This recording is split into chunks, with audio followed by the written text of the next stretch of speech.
ilmaha ahayd bal ka waran adoontii allah haddaad xaaladdaa ku sugan tahay ood soo xasuusato wixii ku dhaafay cimrigaaga siday u dhammaadeen iyo siday ku mareen iyo siday maalmaha iyo habeenada kuugu dhaafeen orod una dhammaadeen wax walba dhammaade waa ku ka adigana aad ka bixi rabtid adduunka aad ku dhowdahayna inaad adduunka ka goosato aakhiradana aado الله جل وعلا وحو إنصرين حالته وحو يري الله وين سبحانه وتعالى وجاءت سكرة الموت بالحق ذلك ما كنت منه تحيد ونفخ في الصور ذلك يوم الوعيد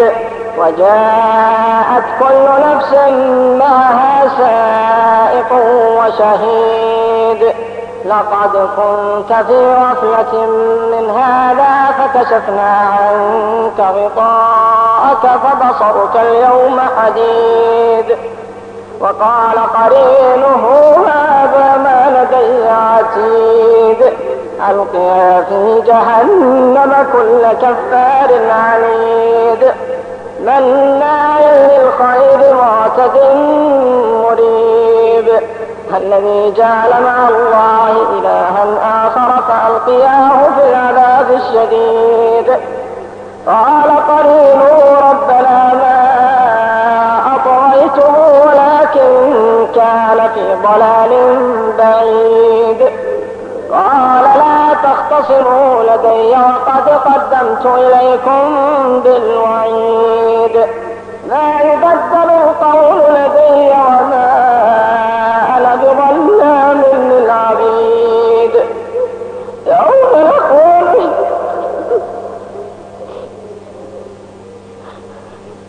يوم نقول لجهنم هل امتلأت وتقول هل من مزيد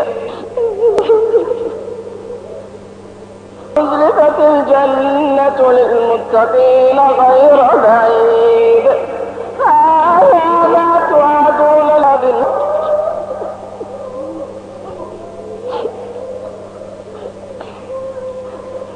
من خشي الرحمن بالغيب وجاء بقلب منيب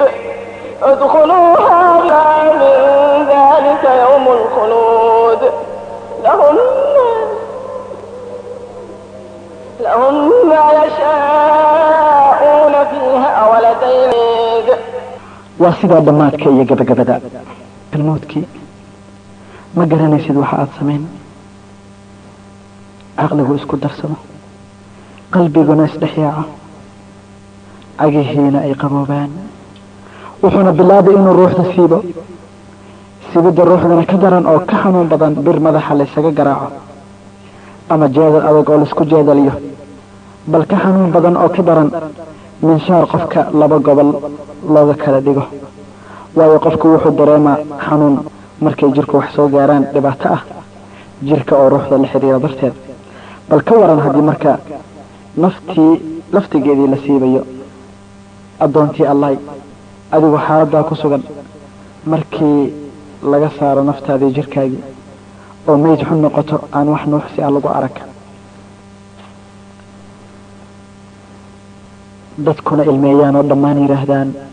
innaa lilaahi wa innaa ilayhi raajicuun way dhimatay gabadhaydii way dhimatay xaaskaygii way dhimatay hooyaday way dhimatay walaashay oo ay isu soo sheegaan dadka kalena noqdaan mid rumaysan la iyo mid qaadan la iyo mid naxdin la dhaca bal ka waran addoontii allah marka lagu dhiga harabtii lagugu meeri lahaa oo lagu meero adigoo markaa ka hormeeray ayaa lagu meeri kadibna waa lagu kafni meeyo dharkii qurxoona meeyo duruucdii khafiifka ahaa may wallaahi wixii aad adduunka ku qaadan jirtay waxba kaama raacayaan waxaad kala tegaysaa oo keliya mara dhowr mitir oo kafan la yidhaahdo way ku kafni maanta maya laakiin maanta maya oo waxaa lagu dhex gelin kafantaa dhex gelin wayna ku sharfi addoontii allah ma garan waxaa lagugu sharfayo dhowr marinood oo xunuud ah oo ay si fiican u garanayaan mootida adiguna aad baran doonto maalin maalmaha ka mid ah kadib waxay ku eegayaan eegmadii u dambeysay ayay ku eegayaan ayaan eegma kale ka dambeyn waxayna ku sagootintii u dambeysay talow waa sidee xaalka hooyadaadii ku dhashay maalinta imisay kugu sidii uurka waxay kugu sidii uurka 9 bilood iyadoo kugu soo dhibaatootay tarbiyadaadii in badan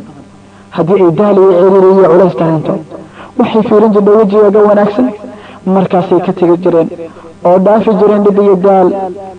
kasta ay dareemaysay laakiinse maalintaa kadib feero kale ma jidho markaa kadib waxaa lagugu qaadi naxashkii miidka iyadoo ay ku sidaan 4 qof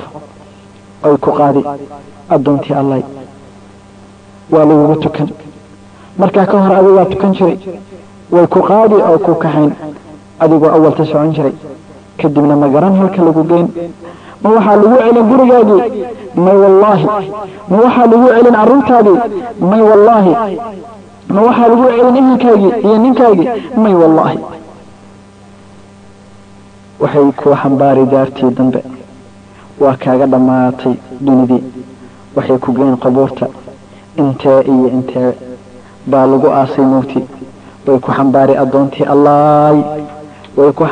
addoontii allaay oo ku kaxayn adigoo meyd xun ah dhaqaaqayna aadanna oranayn may kadib way ku dhigi qabriga waxay ku dhigi godkaagii waxaana lagaa soo waday dilooyinkii oo qabuurtii iyo godadkii lagu keenay nuurkii baa lagaa keenay oo mugdi gudar ah lagu dhigay markaasi lagu dhigi iilka waxaa u daadegaya hoos xigaaladaadii waxayna kuu dhigi oo kuu birkin dhagaxa kadib waxay oran ka soo bixiya hebel iyo hebel qof oranaya ma jiro iisoo bixiya gabadhaydi ama waa walaanshay keligaa bay kaaga tegayaan meesha addoontii allah kadib waxaa soo baxaya 2 nin ee qabriga ku dhigay ma garan kadib waxay kugu sameen kadib waxay kugu boogay ciidda kadibna wax yar bay istaagi dabadeedna dhabarka kuu jeedin oo kaa tegi addoontii allah maxmiyadii diintaay xaruntii dacwadanay hididiiladii ummadanay jawhartii mujtamacay tii islaamka dhowraysay khayr qabtadiyaay maxaad u horumarsatay aakhiro oo aad alla la hortegi dhegaysa hadalkan alla jalla wacala 7 samo korkood ka yiri alla jalla wacala wuxuu yiri حتى إذا جاء أحدهم الموت قال رب ارجعون لعلي أعمل صالحا فيما ترك كلا إنها كلمة هو قائلها ومن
ربنا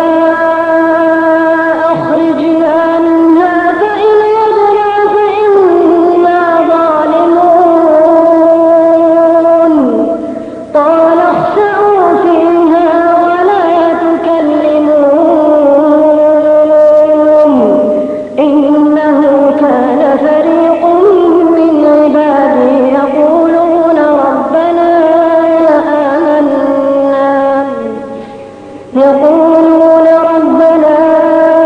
آمنا فاغفر لنا وارحمنا وأنت خير الراحمين.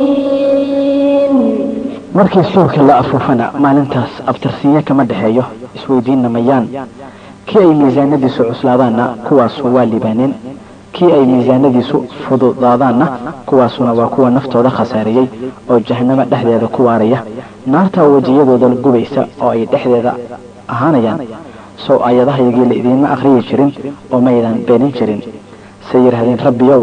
habaar qabidayadii baa naga adkaatay oo qoon hawowsan baan ahayn rabbiyow naga saar haddii aan u noqonno annagaa daalimiin ah suu yidhi ku fogaada hana ila hadlina waxaa jiray qaar addoommadayda ka mid oo yidhaahda rabbiyow waa rumaynay ee noo dembi dhaaf oo noo naxariiso adaa inta naxariisata u naxariis badan gabagabada risaaladan oo adiga kugu socota addoontii allah kadib markii aad ogaatay dhammaadka nolosha iyo ciribteeda waxaan doonaynaa inaan xusuusino naftayada adigana aan ku xusuusino addoontii allah waxa qofka uu la kaalmaysan karo ka gudubka sakaraadka mawdka iyo mugdiga qabuurta iyo imtixaanka jira iyo waxa kaalmo u noqon iyo garab markuu la kulmo oo hor istaago alla weyne jalla wacalaa ee cadaabta iyo ciriiriga qofka aakhiro uu kaga samata bixi karo wuxuu yidhi nabigeennii suubanaa sala allahu calayhi wasalam isagoo inoo tilmaamaya jidka badbaadada dhowr amarada alle ku faray si uu isaguna ku dhowro dhowr amarada alle hortaadaad ka heliya ogow oo tixgeli xilliga barwaaqada alle ha iska kaa xil saaree marka dhibaatada ku hayso haddii aad cid wax weydiisanaysidna alla oo keliya weydiiso haddii aad cid kaalmaysanaysana alla oo keliya kaalmayso ogow in haddii dadoo idil isu yimaadaan oo isugu yimaadaan inay wax ku taraan ayan ku tarayn wixii uu alla kuu qoray maahe haddii ay isugu yimaadaan oo isugu kulmaan inay dhibaato ku geystaanna kuma geysan karaan waxaan ahayn wixii uu alla kuu qoray mooyaane qalimaantii waa la qaaday waraaqihiina way ingegeen waa sidaas addoontii allah ha eegin wixii alla kaa xarimay ha u fidin gacantaada wixii uu alla kaa xarimay ha ku hadlin waxun cidnana ha xaman qofna waxa ka sheegin hadal wanaagsan inaad ku hadasho ku dadaal codkaaduna ha gaabnaado oo hadal tanaaga ah iyo cay iyo habaarka carruurtii walaalaha iska ilaali ha dhegaysan walaashii muslimadda ahi wixii alla xarimay sida xanta heesaha xun ee dhilaysiga iyo xiriirada xun qurxiya ee dhiirogeliya ha u muujin bilicda iyo quruxdaada waxaan ahayn ninkaaga iyo kuwa aan ku geyin aan marnaba inay ku guursadaan u bannaanayn sida wiilashaada aabbaha awowga walaalkaa kula dhashay adeerkaa aabbaha la dhashay abtigaa hooyadaa la dhashay iyo wax lamid ah iska jir oo ka digtoonow dhexgalka ragga gayaankaaga ah taasi waa xaaraane aan bannaanayn waana calaamad muujin xishood la-aan iyo xil darro iskana jir oo ka digtoonow waa xaaraan maqdacahe iyane inaad meel kula keliyowdo ninku gaya xitaa hadduu qaraabo dhow yahay iska jir sidoo kale inaad keligaa safarto muxrim la-aan muxrimna waxaa ku ah ninkaaga ama ragga kuwooda aan ku geyin iskana ilaali inaad guriga ka furto cid idin la-aanta ninka iskale guriga oo mid boorsoon ahow walaashayda muslimadda ahay oo ha fududaysan dembiyada xitaa kuwa yaryar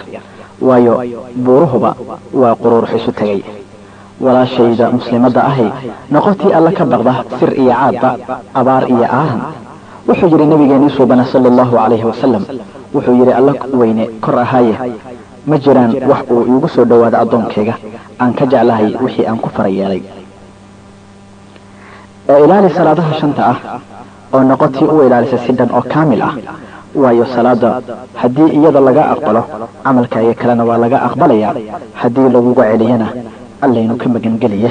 camalkaaga kalena oo dhan waa lagugu celinayaa oo walaalay tukana sunnooyinka waa sahaydaadiya waxay kuu kabi dhammaystirayaanna wixii kaa nuqsaamay xagga salaadaha faralka iskana jir inay hal salaad subax ama duhur ama casar ama maqrib ama cisho dheel kugu dhaafto ilaa wakhtigeedii baxo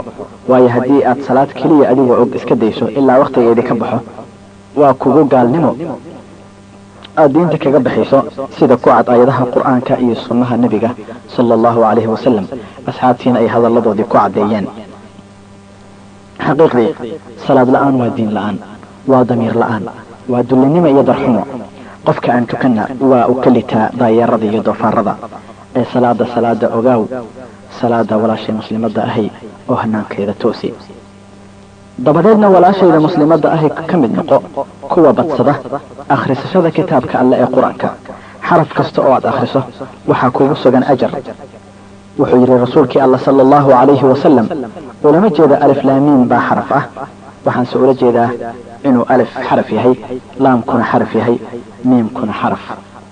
alla badana oo badana inta fadli ku jirta qur-aanka akhriskiisa badanaana dumarka moog arrinkaas badanaana guryaha qabuurta oo kala noqday aan lagu akhrin qur-aanka ogowna ha moogaan walaashayda muslimadda ahay xusida alle sida inaad ku wardido qowlka ah allahu akbar alxamdu lilah subxaana allah laa ilaaha ila allah waxdahu laa shariika lah lahu lmulku walahu alxamdu yuxyi wayumiit wahuwa calaa kulli shayin qadiir iyo guud ahaan wardiyada ka sugnaaday nebiga sala allahu calayhi wasalam ee la akhriyo subxaha iyo galbihii iyo munaasabadaha gaarka ah sida wakhtiga jiifka ama wakhtiga aada hurdada kasoo kacayso ama wakhtiga guryaha laga baxayo ama la soo gelayo iyo wax la mid ah waxaanu ku saarannaa addoontii allay inaad laasimto wixii alla kor ahayo ku faray sida xijaabka asturaadda oogadaada oo dhan markaad gurigaada dan uga soo baxayso ama raggayaan hay ka agdhow yihiin taa oo alla kugu waajibiyey 7 sano korkoodna uu kaa soo amray walaashayda muslimadda ahay waxaa tahay jawharad la ilaaliyey jawaahirtuna waa in la xafido jawharadaha miyaa la xoraa ama looga tagaa suuqyada iyo waddooyinka si ay gacanta ugu dhigaan xaasidiinta iyo kuwa qalbiga ka buka may wallaahi walaalay islaamkaa ku dhowray waajibna kaaga dhigay xijaabka ee noqo tii sida dhabta ah u qaadata kuna dadaal walaashayda muslimadda ahay barashada diinta islaamka si rasuulkii alla sala allahu calayhi wasalam wuxuu yidhi qofkii jid u mara cilmi doon alle iyo malaa'igtiisa iyo inta samada joogta iyo arlada iyo xitaa quraanyada godkeeda ku jidha iyo kalluunka badda waxay u dembi dhaaf dalbaan kuwa dadka khayrka bara miraha iyo faa'iidada ka dhalan barashada waa inaad wax barto dumarka diinta iyo wanaagga aad ugu yeerto xurmadda xusmada xijaabka iyo xishoodka gaarsiisi diintii alle wanaagga farto xumaantana reebto ugu dambayntii walaashayda muslimadda ahay haddii aad cid kala saaxiibayso dumarka waxaad kala saaxiibtaa kuwa ah raaliyooyinka dhowrsoon ee rakooda iyo sujuudda badan muslimadaha ah iyo mu'minadaha ee xusa alla in badan waayo kuwa waa ka mid saadka garabka iyo kaalmada ku noqon aakhirada أسأل الله جل وعلا إلى ما يحب ويرضى ويجعلنا هداة مهتدين. اللهم آنس وحشتنا في القبور، اللهم آنس وحشتنا في القبور. اللهم وآت نفوسنا تقواها وزكها أنت خير من زكاها، أنت وليها ومولاها. اللهم اغفر لنا وارحمنا من قبل أن يقول الشيخ الكبير وشيبتاه، ومن قبل أن يقول العاصي وخيبتاه. سبحان ربك رب العزة عما يصفون، وسلام على المرسلين، والحمد لله رب العالمين، والسلام عليكم ورحمة الله وبركاته. يا نساء